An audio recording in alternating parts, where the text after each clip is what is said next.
Oke, selamat malam teman-teman. Kembali lagi ya sama kita Pascal Indonesia. Kali ini kita akan membawakan podcast ya mengenai sebenarnya kuliah IT di luar negeri ini susah apa enggak sih? Nah, speaker kali ini masih dengan Mas Gora. Mas Gora ini kemarin membawakan materi tentang tentang AI ya. Iya. AI, oke. Dan Mas Gora ini kebetulan dia kuliah di Korea di jurusan IT, spesialis machine learning ya kalau saya baca-baca ya, nanti tolong dikoreksi Mas Gora. Oke, mungkin kita mulai aja ya Mas Gora ya. Silakan Mas Gora. Perkenalkan dulu ke teman-teman. Oke. Profil singkatnya. Selamat malam semua teman-teman. Perkenalkan, nama saya Arya Gora Prabono, panggil aja Gora. Sekarang sedang studi di Hangul University of Foreign Studies di House, South Korea. Sekarang kebetulan sedang menempuh jenjang studi S3 semester terakhir. Kemudian sekarang di program studinya namanya teknik industri. Cuman fokusnya di sistem informasi industri, terus risetnya di bidang machine learning. Ya, terus apa lagi? Ya gitu. Mungkin belakangnya bisa sambil kita ngobrol.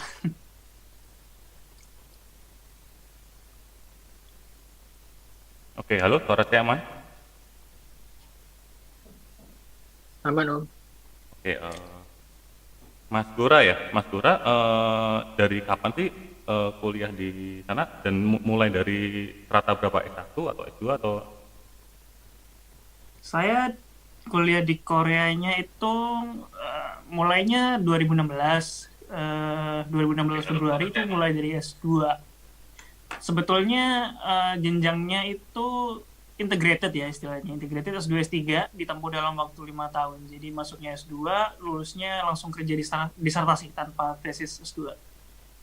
Lulus S1-nya 2015 akhir ya.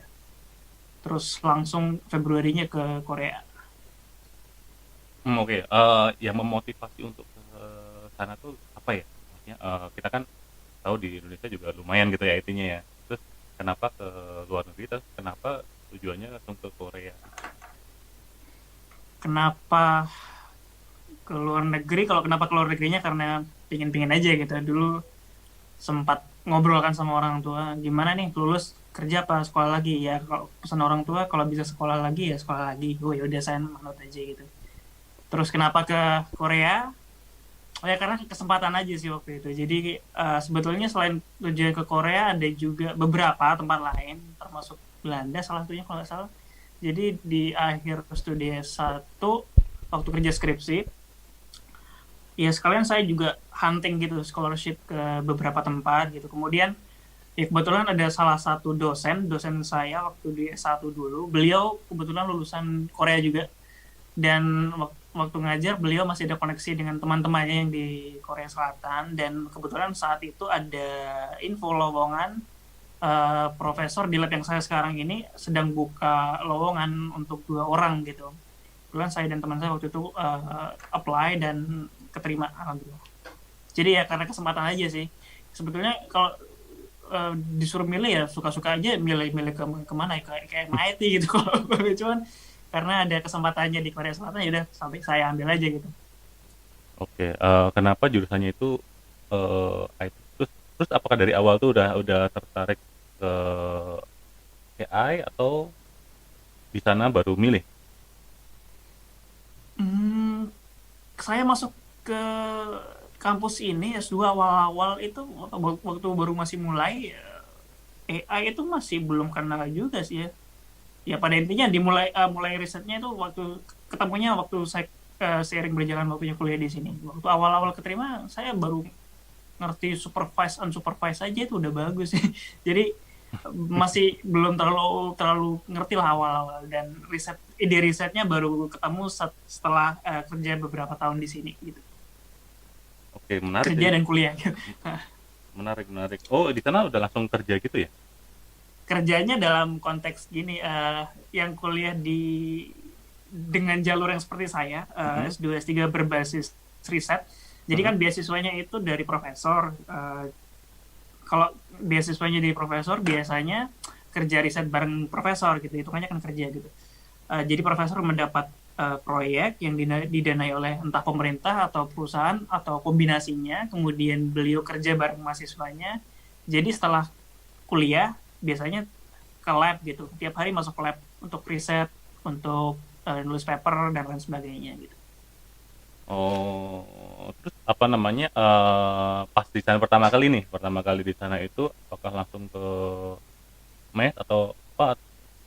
Atau langsung, maksudnya gini, dari segi biayanya udah full ditanggung atau masih perlu harus penginapan terus makan, itu tanggung sendiri? Kalau saya dan rata-rata profesor yang ada di sini yang memberikan beasiswa dengan skema yang sama itu biasanya tiap bulannya sekadar memberikan istilahnya stipend ya, uang saku sekian, kemudian terserah mau dipakai untuk apa.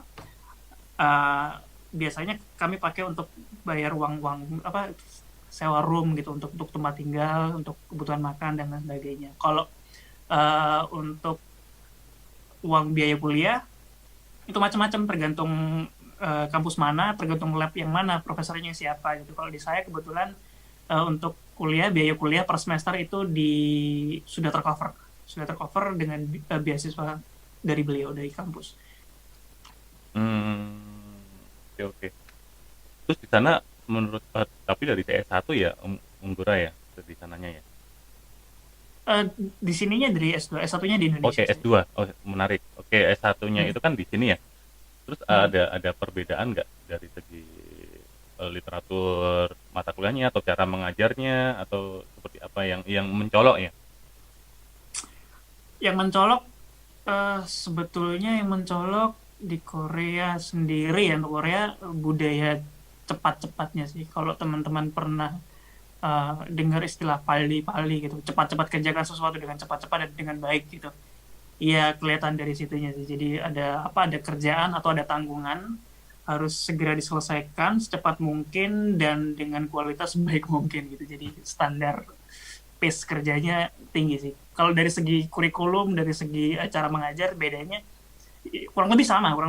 Materinya ya, saya kira kalau materi kalkulus atau machine learning di sini diajarinya gimana, ya di Indonesia kira-kira sama gitu. Bedanya cuman ya itu tadi. Pertama dari cepat-cepatnya itu, kemudian yang kedua pastinya bahasanya gitu. Kalau mujur bahasa Inggris, kalau rada apes campuran Inggris Korea, apes banget ya udah full Korea gitu. Oke, Mas. oke. Silakan Ulri. Oke, Mas Gorat. Waktu dapat beasiswa ini, ngajuin proposal atau promosi dari profesor di sana? Kalau saya hanya mendaftar aja sih, jadi ada profesor yang buka lowongan, yang berminat silakan kirimkan email beserta CV, beserta dokumen pendukung. Kalau nggak salah juga termasuk rencana riset saat itu. Jadi hanya itu. Pertama screening itu, terus setelah itu kan di shortlist kan, tinggal beberapa yang diseleksi, beberapa kandidat itu langsung nanti wawancara video call. Oke, ada Zoom meeting kayak call. gitu. Oh gitu, menarik. Nah, Oh, langsung video call. ini kan proses belajar ke luar negeri ya. Berarti kan mesti ada pengajuan ke kedutaan, entah visa atau apa. Akan mengalami kesulitan atau sudah tinggal berangkat saja, ada yang ngurusin? Kalau di pengalaman saya nggak terlalu susah sih. Jadi waktu itu saya hanya ngurus itu aja, ya udah visa pelajar gitu, visa pelajar, ngurus ke embasinya Korea, terus udah berangkat aja sih waktu itu. Jadi nggak terlalu susah sebetulnya, nggak ada persyaratan lain-lain kalau di jalur yang saya ambil dulu itu, profesor. Jadi, dan sampai sekarang pun sepertinya seperti itu. Jadi pokoknya udah lulus, ada bukti lulus ya, ijazah, ada transkrip, terus urus aja visanya, visa pelajar kan, visa sendiri pelajar di Korea itu berangkat. Kebetulan Korea seperti itu, nggak tahu kalau di negara yang lain. Oke. Kok tadi mungkin pernah ditanyain sama Mas Tigor ya, kenapa ke sana? Kok nggak milih LPDP atau beasiswa yang lain? Hmm, LPDP. Gimana ya? Bukan kenapa nggak mau pilih yang lain. Sebetulnya saya ngambil apa yang ada saat itu gitu. Jadi saya nggak terlalu punya banyak privilege untuk milih ini, milih ini, milih ini. Kebetulan yang ada saat itu kesempatan untuk berangkat di lowongan yang sekarang saya masukin ini gitu. Kalau LPDP menarik juga gitu, menarik juga. Dan kebetulan waktu itu saya belum ada info tentang LPDP saat itu ya, belum ada kemewahan untuk mengakses info LPDP atau gimana gitu. Tapi menarik juga sih, cuman kan ada gimana, ada plus minusnya juga. Jadi kalau LPDP ada tanggungannya, kalau nggak salah kembali lagi ya, mengabdi ke Indonesia beberapa tahun gitu. Kalau ada lagi beasiswa yang didanai oleh pemerintah Korea langsung, itu biasanya wajib belajar bahasa Korea setahun dulu, baru boleh ke jurusan masing-masing. Kalau yang profesor sekarang ini ya udah nggak diikatan, hanya terikat dengan matanya profesor langsung aja gitu. Langsung kerja bareng profesor, udah selanjutnya nggak ada lagi. Jadi relatif ringan dari segi setelah selesainya gitu. Cuman kalau lagi kerjanya di sini ya udah separuh jiwa kita punya profesor. Ya, seperti tergadikan ya. Menarik juga. Ya, Kang Tigor lanjut. Oke, Astura, kita masuk ke mana? Perkuliahan ya. Perkuliahan kan yang saya tahu di Indonesia itu kalau misalkan di kuliah itu kan untuk risetnya hanya meneruskan penelitian yang ada. Nah, di Korea itu bisa membuat penelitian nggak sih untuk papernya ya, penelitian baru yang benar-benar baru gitu loh. Kalau di Indonesia tahu itu kan hanya meneruskan penelitian, koreksi ya kalau salah ya, saya tahunya itu. Jadi nggak bisa kita bikin apa yang benar-benar baru tentang apa gitu, nggak bisa. Nah di Korea itu seperti apa ya? Kalau berdasarkan pengalaman dan pengamatan saya sendiri, baik di Korea maupun di tempat lain gitu, sama sih sebetulnya. Jadi kalau membuat hal yang betul-betul baru itu justru di encourage gitu, karena nilai risetnya itu besar kan, apalagi yang betul-betul barunya itu punya dampak yang besar. Cuman karena itu adalah hal yang nggak mudah ya, jadi kan waktu kalau kita ngerjakan riset itu otomatis harus banyak baca literatur gitu ya, baca-baca paper sekian paper per hari gitu, untuk cari-cari inspirasi, untuk cari-cari apa sih peluang yang kita bisa masuk gitu. Dan susah sekali gitu kalau kita mau membuat hal yang betul-betul baru, karena misalkan kita ada ide, kita mau bikin riset ini, algoritma ini gitu. Di belahan dunia lain itu most likely akan udah ada yang bikin, udah ada yang publikasi gitu.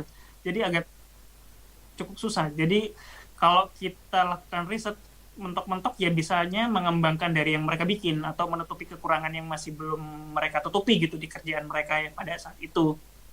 Begitu. Jadi kesannya seperti apa ya? Seperti hanya meneruskan gitu. Padahal ya kita sama-sama berupaya untuk bikin hal yang betul-betul baru.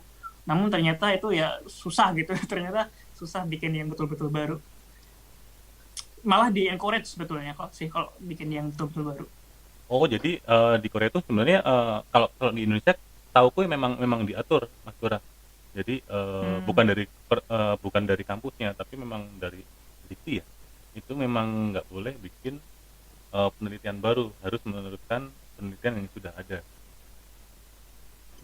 Oh berarti berarti di Korea memang dibebaskan ya? Saya nggak tahu sih. Kalau dari segi kebijakan saya kurang tahu juga ya, apakah ada aturan tersendiri mengenai bikin hal baru atau meneruskan. Cuman sejauh ini saya tidak masalah sih kalau mau bikin hal betul-betul baru atau meneruskan gitu. Mungkin poinnya adalah keberlanjutan riset gitu ya di Indonesia mungkin. Tapi saya kurang tahu lagi, ini juga baru tahu ternyata kalau diatur dalam peraturan gitu. Sejauh saya kerja di sini sih nggak ada yang seperti itu sih. Jadi kalau mau riset ya udah riset aja. Kamu tertarik di topik apa, silakan eksplorasi itu gitu sama profesor. Kemudian saya ketikkan, terus jadi manuskrip, terus saya konsultasikan sama profesor oke, kita publikasi gitu. nggak ada pembahasan lagi sih soal apakah ini harus baru, apakah ini harus lanjut dari yang sebelumnya gitu. Berarti boleh boleh penelitian baru, boleh meneruskan yang lama. Iya. Iya, nggak masalah gitu. Nah, Kalau Kak, bukan poinnya Kak, profesor boleh adalah Cipta. hmm, kalau profesor adalah poinnya adalah seberapa punya impact yang kamu yang kita bikin gitu, bukan apakah itu baru atau apakah itu meneruskan apa gimana. Less, less effort, big impact. Kira-kira Iya, begitu ya. iya. Kalau impactnya besar, mari kita lanjutkan jadi publikasi. Kalau enggak, ya silakan refine lagi sampai bagus gitu. Nah, hasil penelitian atau publikasi tadi menjadi atas nama Mas Gora atau kampus atau mungkin profesornya. Eh, kalau kalau penelitian, kalau kita bicara bikin paper, nulis paper, penelitian itu biasanya di istilah pengarang pertama, pengarang kedua, dan corresponding author gitu biasanya. Kalau itu kembali lagi ke ide, ke kontribusi penulisnya kan. Kalau yang banyak kontribusi, idenya yang mencetuskan paling banyak adalah saya, yang coding saya, berarti biasanya itu yang menjadi penulis pertama gitu. Sisanya yang bantu-bantu, kemudian biasanya profesor menempatkan diri sebagai corresponding author-nya gitu. Pengarang yang berkomunikasi dengan pihak penerbitnya gitu. Ada dana riset lagi dari kampus? Dana riset alhamdulillah selalu ada sih. Jadi Asik. dari Mantap. profesor yang selalu yang ada gitu. Jadi entah profesor dapat dari mana gitu. Biasanya apply ke pemerintah, apply ke ada proyek dari beberapa perusahaan gitu, biasanya dari kampus juga ada gitu. Jurnal tadi publikasinya ke kampus atau internasional juga? Seperti AITRA atau seperti itu? Kami dituntut untuk publikasi internasional, jadi ya kayak IEEE, Elsevier, Springer gitu kan, masing-masing juga ada kan macam-macamnya itu.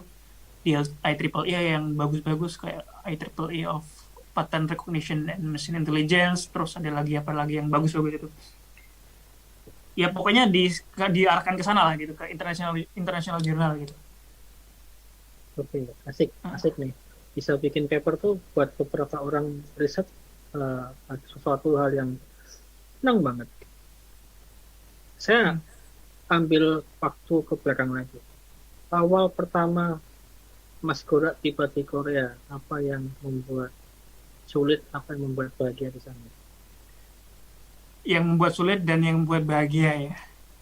Yang membuat sulit nggak ada terasi di sini, jadi susah bikin sambal terasi kayak itu susah. Makanan.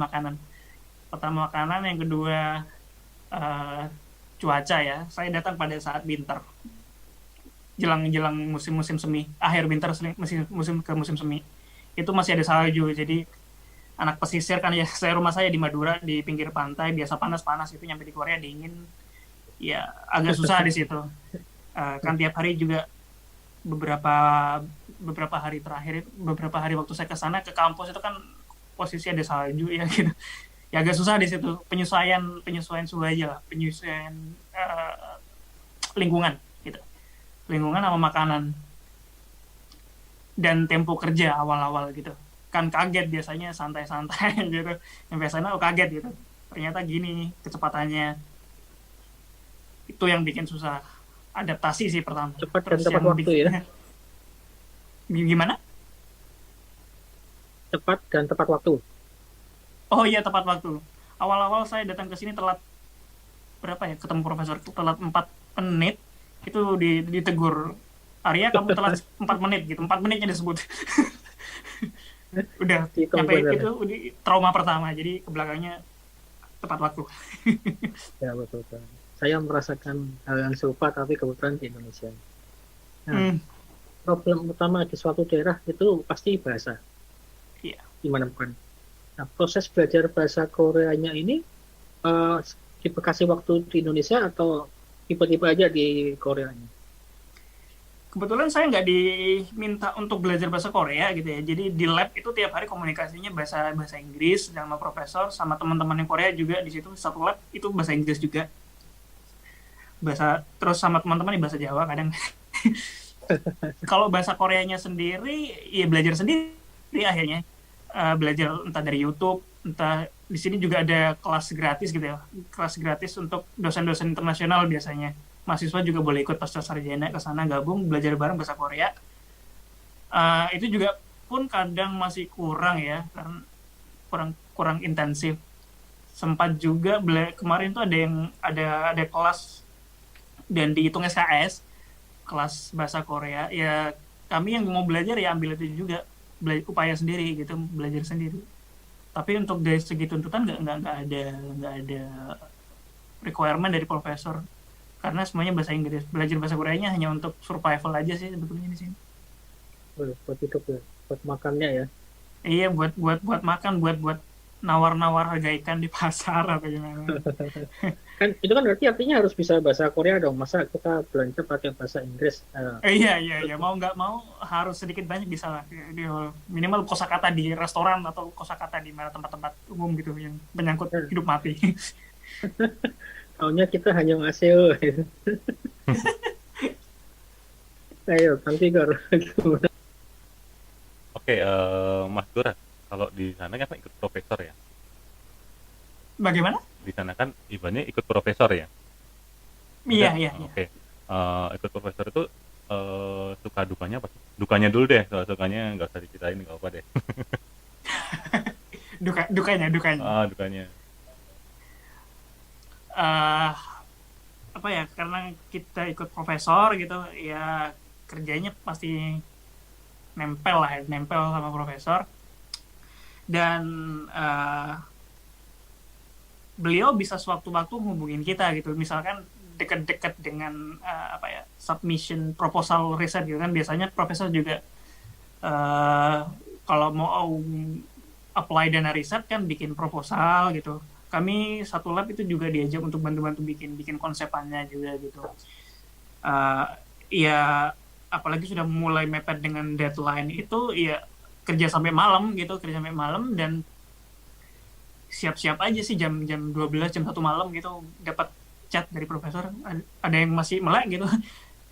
Nggak gitu sih sebetulnya, chatnya langsung bisa bantu saya gitu. Tolong update slide ini kurang ini gitu, tolong diperbaiki gitu. Oh, jadi memang harus standby ya, ibaratnya ya profesor kapan mikirnya ya harus siap gitu ya, Mas Dora ya. Oke, nah terus sama profesor itu awal pertama kan pasti dari S1 ke Korea ketemu profesor itu pasti kan ada gap kan, maksudnya profesor, bayangan saya sih profesor pinter ya, profesor kan pinter, terus ya kita biasa gitu lah ya. Nah, itu apakah ada penyesuaian yang signifikan di Mas Dora, atau ya udah menyesuaikannya gampang, atau profesor yang pinter untuk kayak pelan-pelan ngasih tahu atau gimana gitu? Profesornya alhamdulillah saya dapat yang baik gitu, yang nggak biasa gitu ya, nggak biasa baiknya gitu. Jadi beliau bisa mengerti kondisi kami waktu itu, dan sebagai timbal balik ya udah saya upaya untuk menyesuaikan secepat-cepatnya gitu kan. Dan di lingkungan S2, S3, pasca sarjana gitu kan kita dituntut untuk punya banyak wawasan mendalam gitu. Dan untuk mengejar ketertinggalan itu, bukan ketertinggalan ya, untuk menyesuaikan dengan profesor gitu, ya minggu-minggu pertama kami datang itu baca paper sebanyak-banyaknya gitu. Kan profesor juga punya apa ya, beliau itu memimpin lab dan beliau juga punya topik risetnya sendiri. Profesor saya kebetulan risetnya tentang data mining, machine learning dan teman-temannya. Jadi beberapa minggu pertama ya udah saya dan beberapa teman ngebut baca paper banyak gitu, nambah-nambah wawasan, belajar lagi, sharing gitu. Dan ya akhirnya juga mulai bisa bisa mulai menyesuaikan dengan profesor. Jadi kalau diajak ngomong tentang ini bisa nyambung gitu, kita bisa ngasih feedback gitu, atau gimana. Kan ada penyesuaian gitu. Oke, Mas Dora itu di keluarga berapa bersaudara sih? Gimana? Satu keluarga berapa bersaudara? Oh, saya 3 bersaudara. 3 bersaudara. Oke, menarik kalau ke sana itu Kesan apa pertama kali di keluarga, apakah oh jangan jangan atau gimana, atau justru mendukung? Gimana ya? Dulu waktu saya nanya gimana kuliah apa kerja, saya bilang saya tuh dulu cenderung mau gimana kalau kerja aja dulu gitu. Terus ibu bilang kalau bisa kuliah ya kuliah aja dulu gitu. Oh ya udah kalau gitu kuliah. Pas ada kabar saya keterima kuliah lagi, tapi di Korea gitu, loh kok jauh banget. Gitu. Kemarin disuruh kuliah lagi, terus sekarang gimana? Ya akhirnya setelah ngomong-ngomong ya udah dilepas juga. Ya walaupun akhirnya sama-sama senang juga sih. Jadi Mas Dora, keluarga ada berapa bersaudara? Bertiga. Saya tiga dengan saya. Bagaimana pendapat adik kakak, kalau orang tua kan barusan udah, terhadap Hmm, Mas Dora yang kuliah di... gimana ya? Mereka nggak ada komentar gitu. Mereka nggak ada komentar. Ya senang-senang aja mungkin ya. Taunya Semoga undang-undangnya gitu ya. semoga senang-senang aja gitu. Saya tinggal. Nggak ada yang ambil Bagi jatah mainannya. Kang Dora paling tua, Iya, saya tuh nomor satu. berarti sering dimintain oleh-oleh ya, album K-pop sana gitu ya, yang terbaru. Adik saya laki semua, jadi nggak Wah, paham begitu-begituan. Ya saya ya bawain lah syukurlah. sebelum diminta.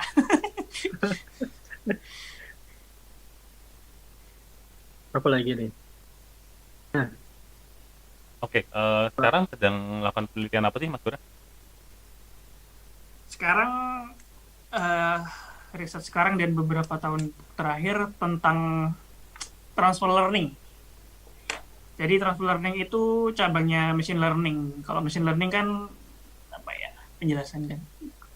Kalau machine learning barangkali kalau ada yang familiar itu kan kita bisa melakukan suatu prediksi gitu kan, misalkan kita punya punya banyak gambar kucing, punya gambar anjing gitu, terus kita bikin suatu model prediksi gitu yang bisa memprediksi kalau kita punya gambar baru, oh ini gambar kucing, oh ini gambar anjing gitu. Nah, sekarang yang saya kerjakan itu transfer learning, jadi machine learning yang bisa menangani data dengan karakteristik beda, dalam artian kalau kita membuat suatu model yang bisa memprediksi anjing dan kucing, tapi datanya itu dari kamera gitu, kamera fotografi. Nah, di transfer learning ini modelnya kita bisa mengenali gambar hasil lukisan gitu, atau dari clip art, atau dari 3D model gitu. Karakteristiknya beda, cuma terkait gitu.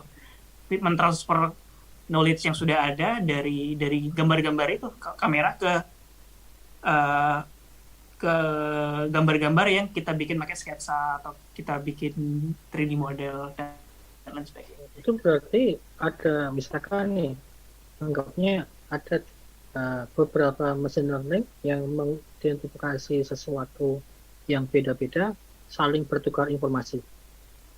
Begitu nggak ya? Kurang lebih gitu, bukan bukan bertukar informasinya sih yang Bertukar poinnya model. dalam modelnya menyesuaikan gitu. Nah, Modelnya kan di training pakai gambar-gambar kamera berkualitas tinggi misalkan. Nah, tapi dia belum tentu bisa mengenali gambar-gambar yang dari lukisan manusia atau gambar-gambar yang digital paint gitu. Nah, modelnya itu disesuaikan agar bisa mengenali pola-pola yang baru begitu dengan kelas yang sama atau terkait. bikin modelnya dipisah-pisah atau ya udah di situ jadi satu? Bikin modelnya bikin satu model, tapi satu model itu nanti di fine tuning istilahnya. Apa satu model itu dilatih, kemudian nanti dipermak lagi supaya bisa menangani kasus-kasus lain. Gitu. Udah expert nih, nggak ngerti saya di luar. Ah, iya. Jadi kira-kira begitu. Ya, ya, ya, Modelnya kita menarik, bikin, menarik. pakai yang udah ada, tapi karena kita nggak punya contoh lain, contoh baru dengan label gitu, ya udah kita modifikasi lagi agar bisa menangani kasus yang lain gitu, dengan beberapa cara tertentu gitu.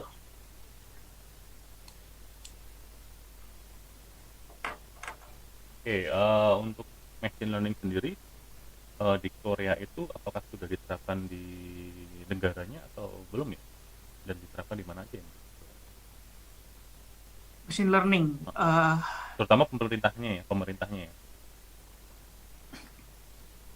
Kalau diterapkan atau enggaknya saya kurang tahu ya, apakah sudah diterapkan dan seberapa banyak diterapkan.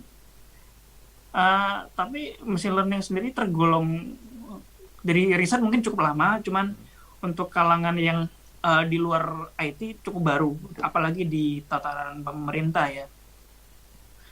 Tapi sepertinya pemerintah sekarang sedang jor-joran untuk mendanai riset-riset yang terkait machine learning, terkait AI atau deep learning dan teman-temannya. Jadi kalau saya lihat dari polanya fundingnya bagaimana, sepertinya akan segera diterapkan dan di lini yang cukup luas ya di mana-mana gitu. Kalau sudah diterapkannya atau belum saya kurang tahu. Tapi mungkin di beberapa tempat seperti di jalan-jalan tol gitu. Kalau nggak salah ada teman yang pernah cerita itu tentang traffic analysis gitu. Jadi untuk mencegah kemacetan gitu, mencegah konsentrasi lalu lintas di tempat tertentu, akan ada sistem navigasinya gitu yang memberi rekomendasi jalan alternatif yang lebih baik gitu. Kalau nggak salah di Hyundai kalau nggak salah. Terus yang lainnya saya kurang tahu ya. Tapi kalau ke arah sananya sepertinya akan ke arah sana dan supportnya sudah mulai kelihatan kalau dari riset-risetnya gitu. Termasuk dari conference dan kurikulum di kampus-kampus gitu yang punya pelajaran machine learning ternyata sekarang itu nggak cuma anak-anak IT, anak teknik industri punya, anak elektro, SI punya, jurusan bahasa juga belajar coding ternyata kemarin. Manajemen bisnis juga belajar coding. Semua orang sekarang belajar machine learning. Iya, machine learning. Oke, sebenarnya keterbatasan machine learning itu sebenarnya kemarin pas AI kemarin saya menariknya itu ini ya apa namanya yang hasil machine learning yang bisa dipertanggungjawabkan itu namanya apa Mas Gura? Explainable AI. Ya, explainable AI. Menurut saya yang bisa dijelaskan. Betul, yang bisa dijelaskan ya. Menurut saya menurut saya itu menjadi salah satu faktor untuk machine learning itu masih agak ragu untuk diimplementasi ya, karena kan misalkan di machine learning di bidang kejahatan misalnya gitu ya Mas Dora ya, itu kan butuh penjelasan kenapa bisa dia sebagai pelakunya misalkan gitu atau betul. Jadi beberapa bidang memang butuh explainable-nya itu ya, explain-nya itu ya. Betul. Jadi tidak sekedar memprediksi atau apa, karena kan prediksi kan dianggapnya kan nggak valid ya, apalagi dalam di kedokteran kan bahaya ya. Betul. Kesehatan atau apa, kalau enggak hukum itu kan sangat sensitif ya kalau enggak ada penjelasan. Kesehatan juga. Tiba-tiba orang jalan di jalanan biasa itu, oh kamu pembunuh, nah itu kan bahaya ya itu. Nah, itu bahaya banget. Kacau itu. Sudah ditangkap gitu. Oke, apa namanya sejauh ini saya menarik nih explainable AI ini apakah memang udah fokus di sebuah riset atau baru sebuah wacana? Ini sudah mulai ramai risetnya. Jadi ada beberapa profesor di beberapa negara di kampus lain yang saya lihat udah mulai ke arah sana explainable AI gitu. Dan beberapa posisi peneliti postdoc itu juga sudah punya topik tentang explainable AI gitu.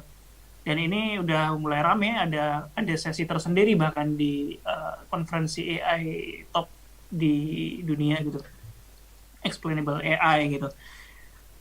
Dan ya ini bukan wacana lagi, jadi sudah mulai menjadi hal yang concern gitu, karena apa ya? Kalau kita bicara mengglobal secara global gitu ya, penerapan machine learning udah ada kan pastinya, minimal kita tahu Tesla dengan mobil self-driving car-nya gitu kan, atau apalah gitu yang udah menerapin machine learning. Dan ya itu dia, saat si model machine learning itu membuat suatu keputusan dan ternyata keputusan tersebut akan mempengaruhi urusannya udah hidup mati atau nasib orang gitu, entah itu di bidang medis atau hukum atau apa, ya harus bisa dipertanggungjawabkan kan. Minimal kita tahu gimana reasoningnya si model itu. Oke, kamu akurat 98,9% lah gitu. Cuman Oke, kalau kamu misalkan dengan akurasi tersebut dan membuat suatu prediksi, gimana alur reasoning, alur kamu membuat keputusannya itu.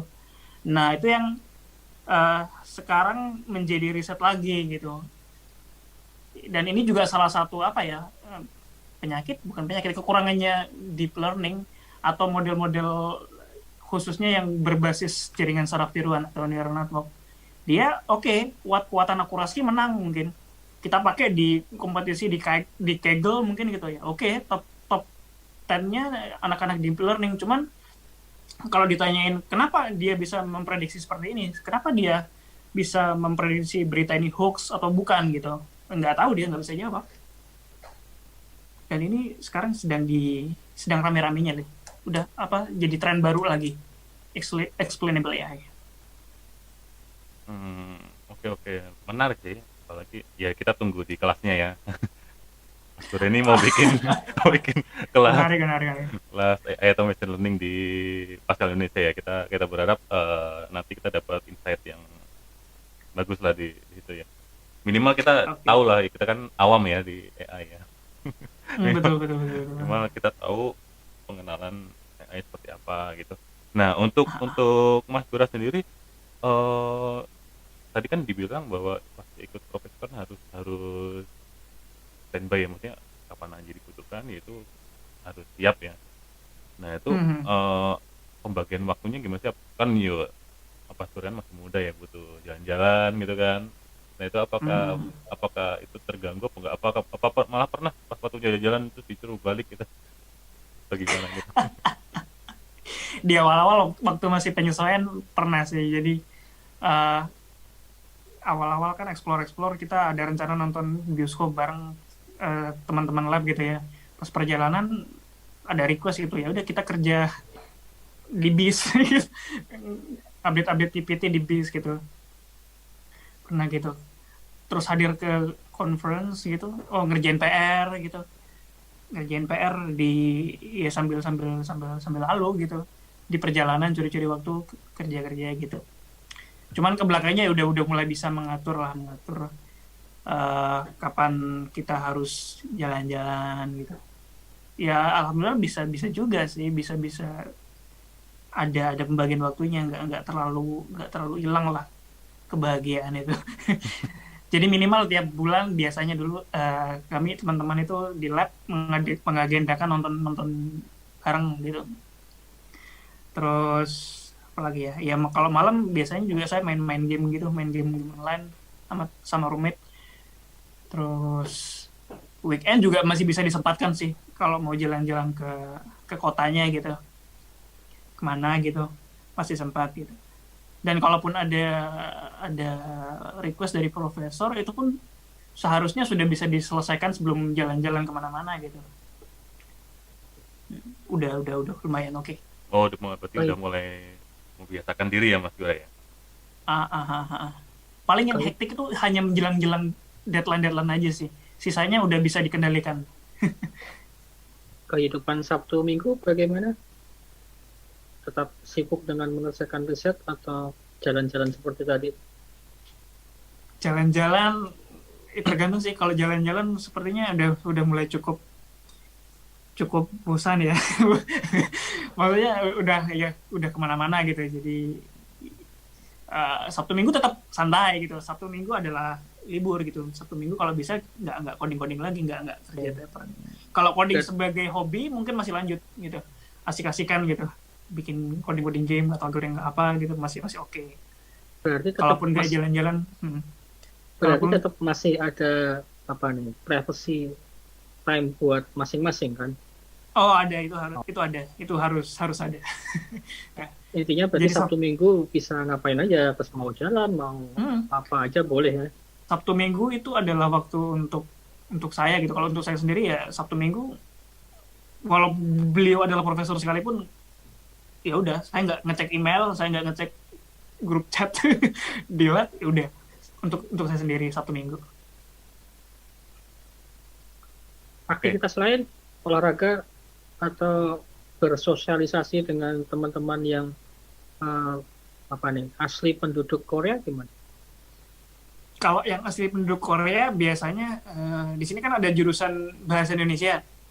Jadi orang Korea belajar bahasa Indonesia, jurusan Indonesia. Di situ ada komunitas latihan gitu. Kadang-kadang saya dan teman-teman Indonesia diajak nongkrong bareng gitu, ngobrol-ngobrol bareng latihan bahasa Indonesia gitu. Terus kalau di sini kan juga banyak banyak klub mahasiswanya ya. Saya juga suka main badminton.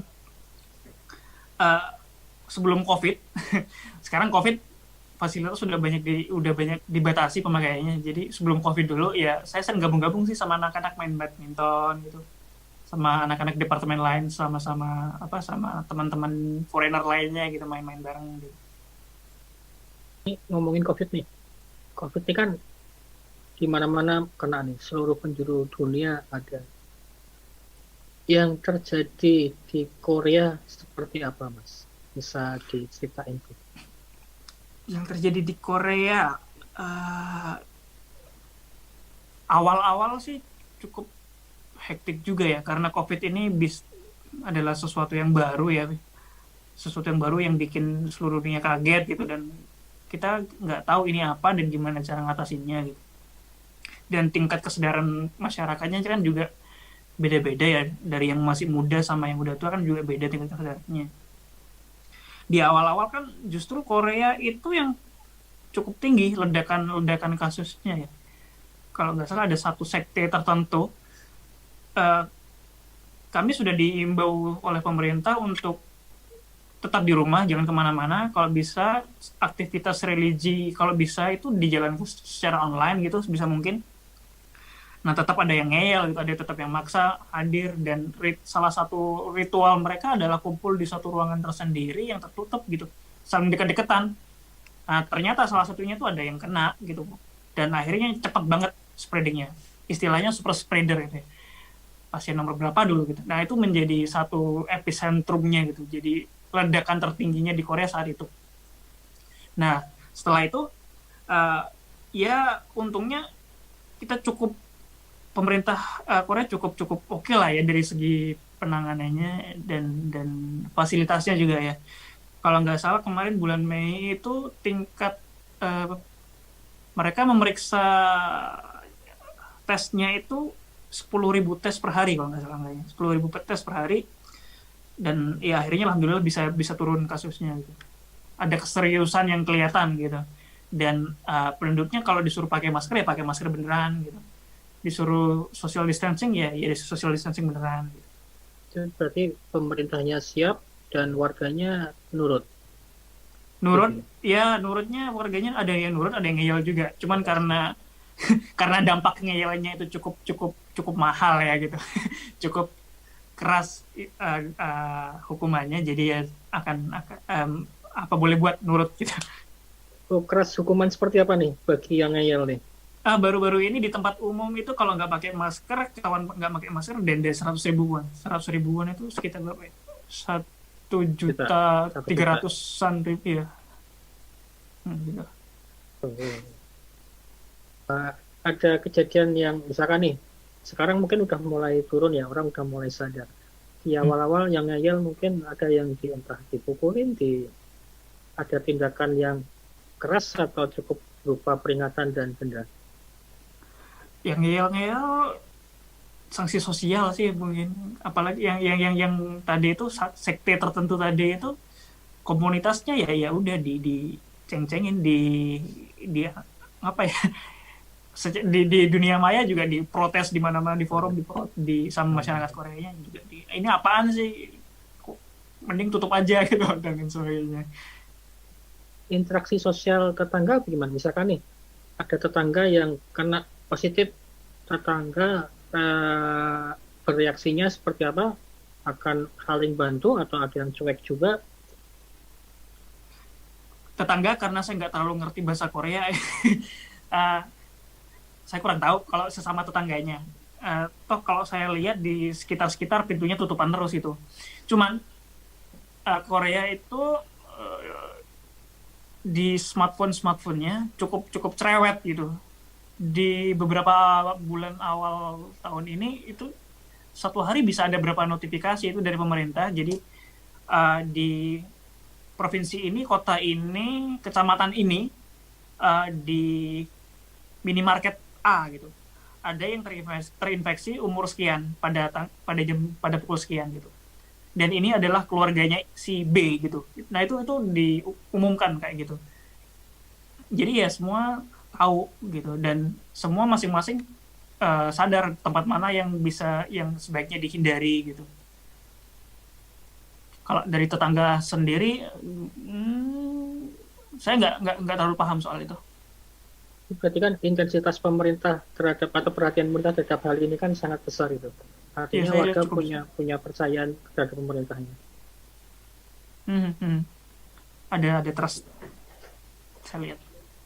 Semoga cepat selesai pandemi ini, semua kembali sehat seperti sedia kala. Dan Amin. Onggura bisa balik ke Indonesia. Iya, amin. Saya juga ingin cepat-cepat balik dulu nih. Ngomong soal balik, sorry Kang Tigor, ini saya ingat sesuatu terus. Dalam masa pendidikan, ada kemungkinan bisa balik ke Indonesia berapa kali? Ya, kalau di saya alhamdulillah dapat izin 1 semester itu sebulan liburan, sebulan leave. Oh.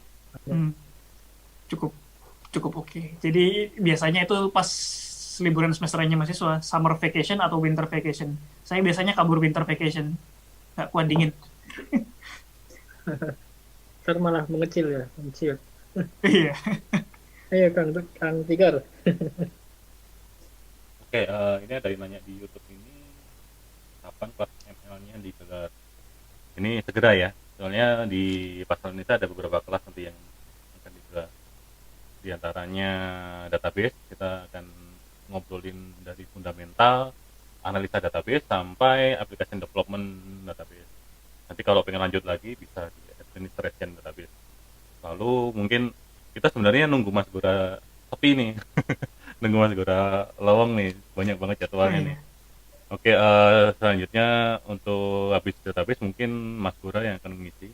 Jadi kita rencananya sih 1 minggu 2 kali sesi. Entah nanti diisi beda topik atau kita fokus di satu topik, kita belum tentuin karena saya belum ngobrol sama Mulur ini. untuk jadwalnya seperti apa. Tapi saya juga menantikan banget nih AI ini, lumayan kan sekolah gratis ya. Oke. Ya menarik, dan juga saya juga tertarik untuk bantu-bantu di komunitas juga kan. Cuman kebetulan sekarang lagi cukup hektik, sedang nulis laporan disertasi. Dan Desember akan sidang. Semoga cepat selesai.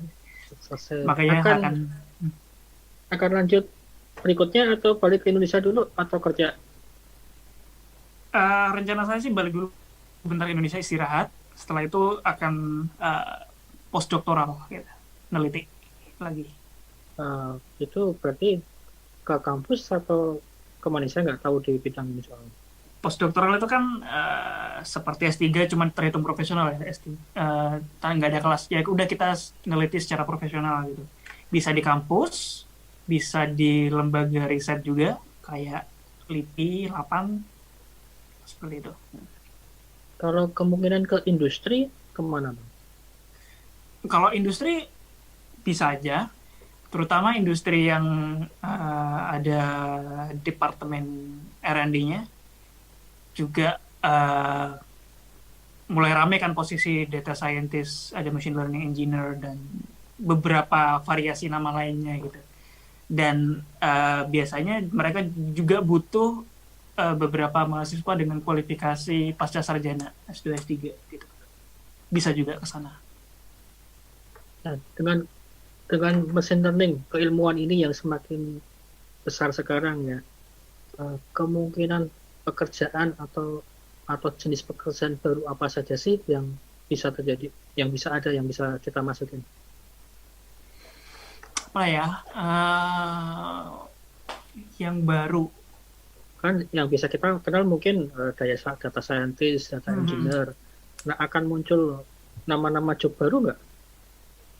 Ada lagi mungkin dan ternyata kejadian. Saya pikir kalau pernah dengar decision scientist, ilmuwan pengambil keputusan gitu. Jadi ya udah, mereka berbasis data gitu, kemudian membantu perumusan orang-orang di level manajemen untuk mengambil keputusan gitu. Itu ada yang namanya decision scientist kalau nggak salah namanya.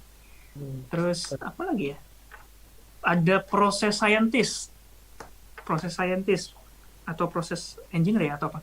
Uh, Biasanya di industri, anak-anak teknik industri itu kenal yang namanya bisnis proses BPMN kalau nggak salah, bisnis proses Ya, dia BPMN. diagram BPMN. Nah, ada satu topik riset yang namanya proses mining gitu. Bukan data mining, tapi proses mining. Jadi kita punya data event log. Dari event log itu secara otomatis bisa membentuk suatu prosesnya itu. Nah, itu ada satu fitur untuk mereplay, jadi bisa kelihatan bottleneck-nya ada di mana gitu.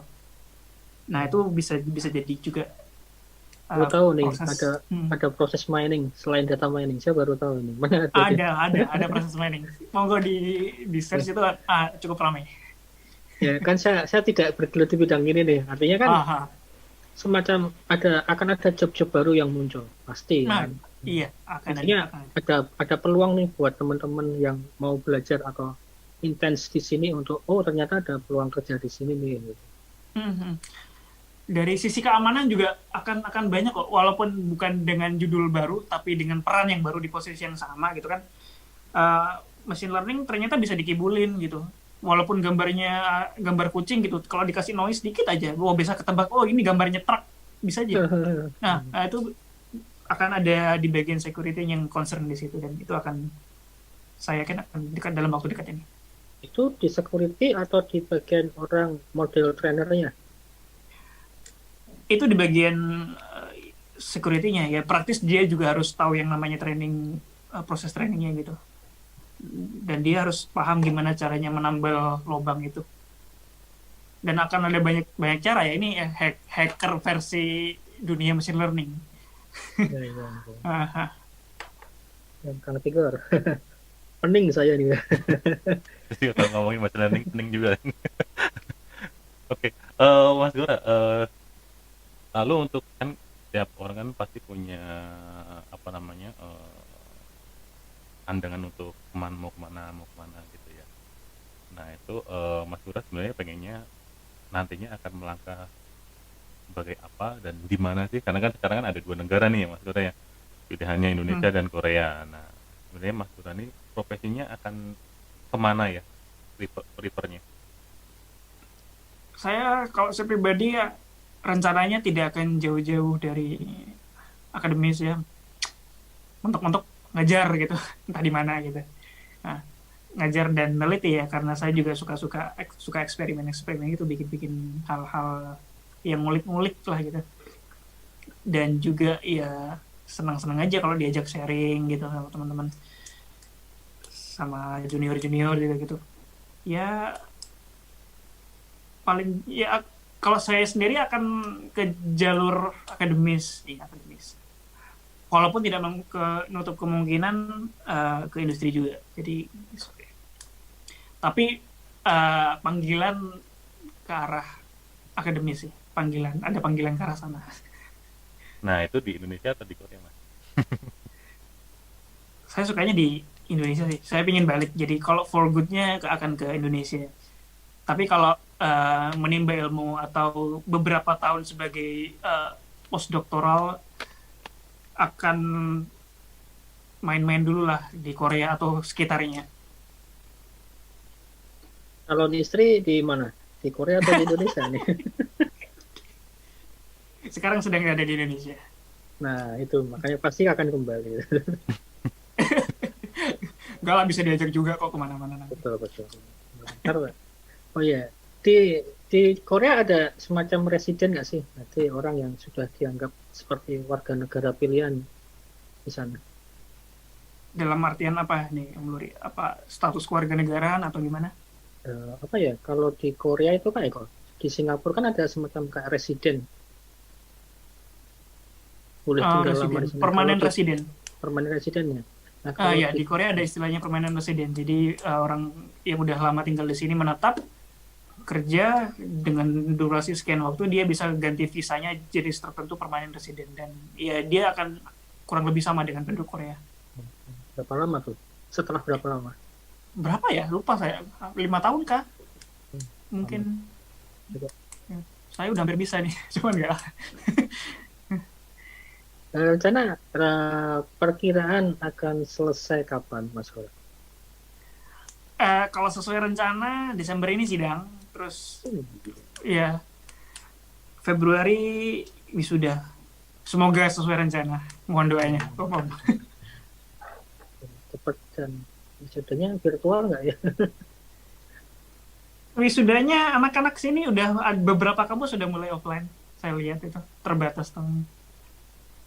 Karena di sana kasus kasus sudah mulai turun ya di sana. Makanya Iya, udah banyak mulai yang udah kecil. Kasus aktifnya kecil banget.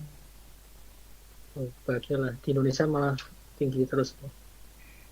Ya, saya doakan yang terbaik untuk Indonesia lah.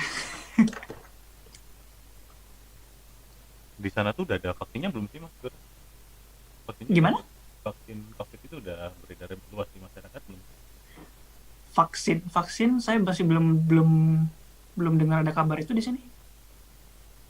Terakhir saya dengar itu masih di tahap pengujian klinis.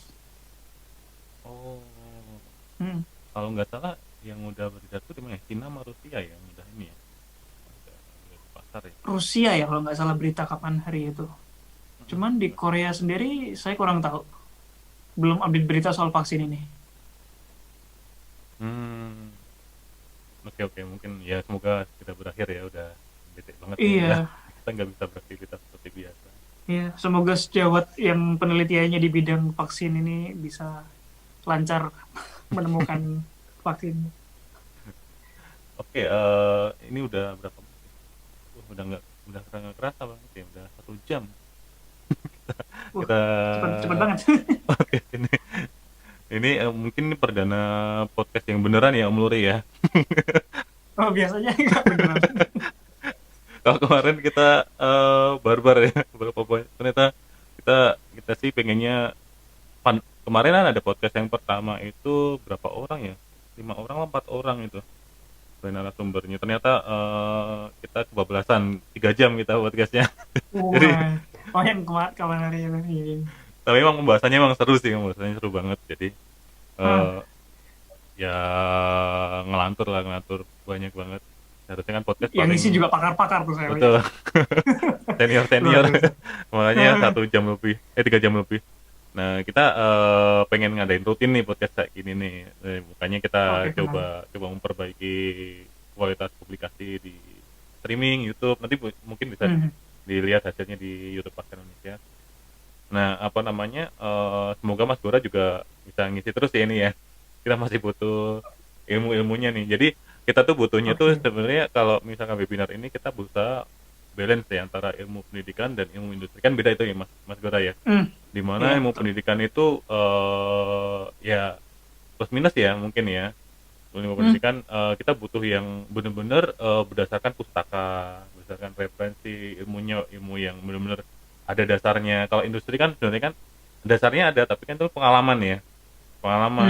Terus masalah ya dunia nyata kan banyak yang ibaratnya, oh di mungkin di pendidikan apa namanya untuk optimasi kecepatan di level coding dan lain sebagainya, tapi di industri nggak segampang itu, ternyata banyak harus balance antara coding dengan infrastrukturnya seperti itu kan. Betul, betul, betul. Nah, makanya kita pengennya di Persal Indonesia ini ilmu-ilmu yang diberikan tuh balance antara pendidikan dan industri.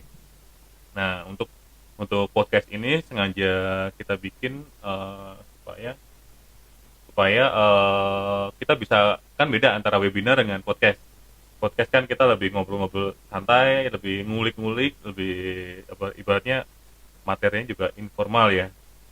Kalau webinar kita Hmm. kasih studi kasus, kita kasih materi biasanya sih kalau di Pascal Indonesia, Pascal Indonesia yang memberikan rekomendasi ya. Mas Gora juga pernah kan ngisi, kita kasih rekomendasi ya, ngisinya apa sih gitu ya Mas Gora ya. Hmm. Nah itu kita kasih rekomendasi ngisinya apa. Nah terus lalu speaker menjalankan rekomendasi, menjalankan materi itu dari awal sampai akhir. Jadi beda podcast sama webinar. Oke, Baik. Mas Gora, mungkin terima kasih ya udah ngisi podcast ini. Mungkin Om Luri ada yang mau disampaikan lagi ke Mas Gora? masih minta yang Luri. Bentar ya, lupa ambil. Mas Dora, kasih tips buat teman-teman adik-adik nih, bagi yang pengen kuliah di luar negeri. Tidak harus di Korea secara umum. Apa sih yang harus dipersiapkan selain bahasa tentunya? Oke, selain bahasa bahasa Inggris ya.